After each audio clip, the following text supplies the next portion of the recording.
Hi guys, welcome back to my channel. Teal here with week 4, kind of? Yeah, week 4 of Inktober.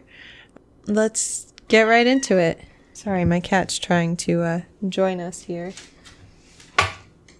So in this week, I felt really confident in doing these pieces. Last week I wasn't so much so. And I actually, when I sat down to do these last weekend, I pummeled through the rest of Inktober. So I went from day 20 and I went all the way through to day 31 and I finished them. I'm only going to show you 6 of those right now. And then the last 5 I'll show you in the next video, which will come out on October 31st. And then next Saturday on my usual day, you guys will get to see just a flip through of the pictures. That way, if you're looking for something short, you'll have something easy to watch then. There she goes. That's Winter. So on this day, it was Tread and Excendenteziest. I'm sorry about Winter. So this word really threw me for a loop. It means someone who performs by showing teeth or basically smiling.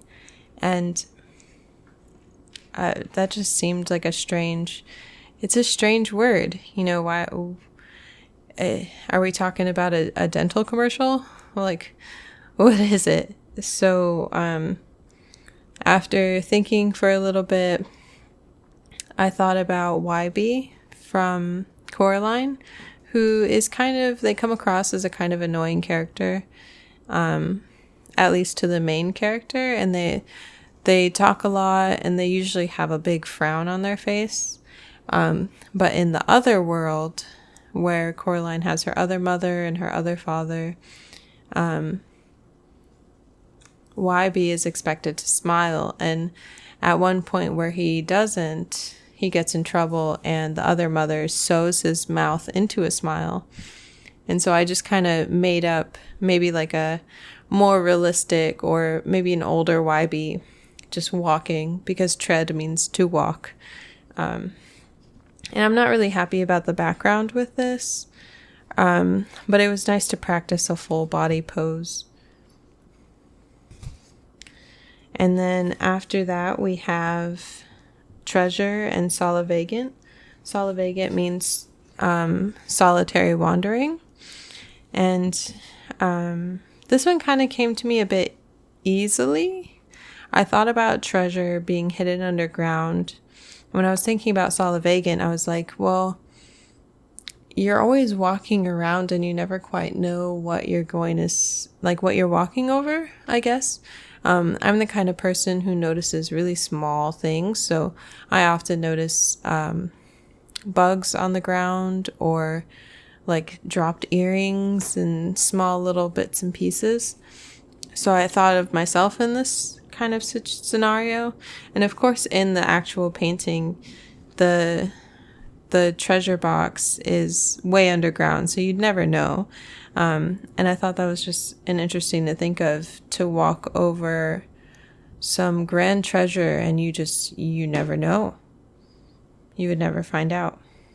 So I depicted like the layers under the ground, and then all the way up into space. And I was really excited. I added this tiny detail you'll see towards the end. I put in a satellite in the sky, like towards where it goes to space, and you'll notice I have the sun and the moon in the image. And someone on Instagram noticed the satellite. It was so exciting.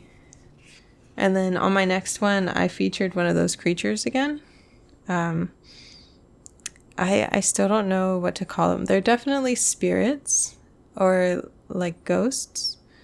But I want to find an obscure word to use as the name of them. So I'll probably do some research on that. And I think in 2020, one of my goals is to make a comic that involves these spirits. I've been reading a lot of books lately. I actually flew through, I think 4, maybe 5 in the past 2 weeks. And it's gotten me back into the feeling of making stories. So I'm excited. If you have any ideas for the name of this guy, I would love it. Like a lot. Let me know in the comments or on my Instagram.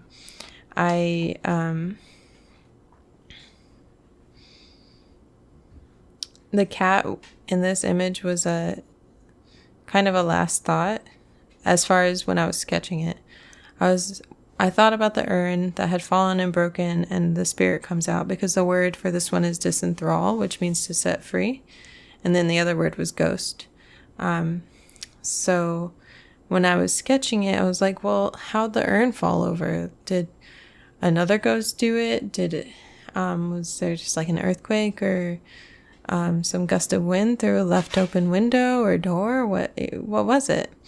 And so having 3 cats of my own, I was like, oh, duh, cat.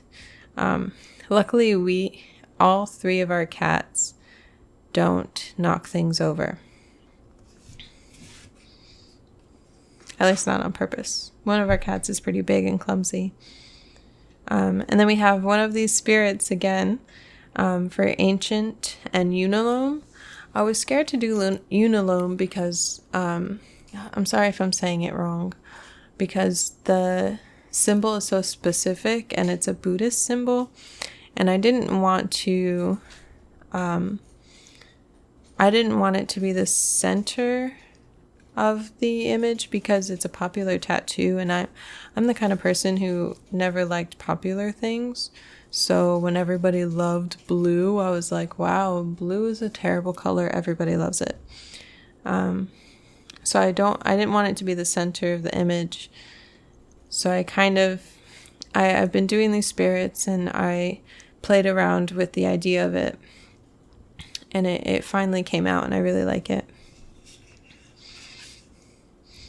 And then we have dizzy ataraxia. And ataraxia is a sense of calmness, it's a weird pairing there. And so I thought of someone in a kind of calm pose with their head tilted back and their eyes closed, because you must be comfortable and calm enough to do that. But then I left one eye open and I put two irises and 2 pupils in it, I guess, as the dizzy part.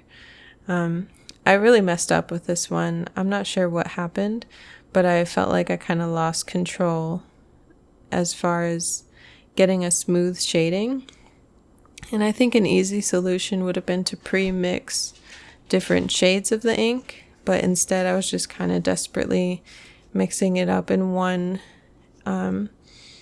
well, and it was just very problematic. It didn't work out, especially because even if you mix it with water, it still looks the same. So unless it's a very small amount of ink and a lot of water, but I'm okay with it. Inktober is a time to make mistakes, and this was a big one. That shadow on the side of her face. Hopefully it won't be too noticeable. And then here, the last one for this week's video is Tasty Seahorse.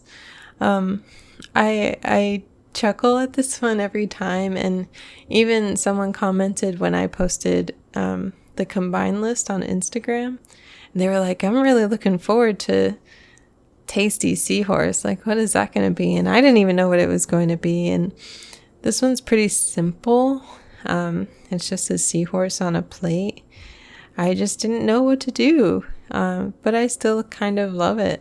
Tasty Seahorse. Look at that.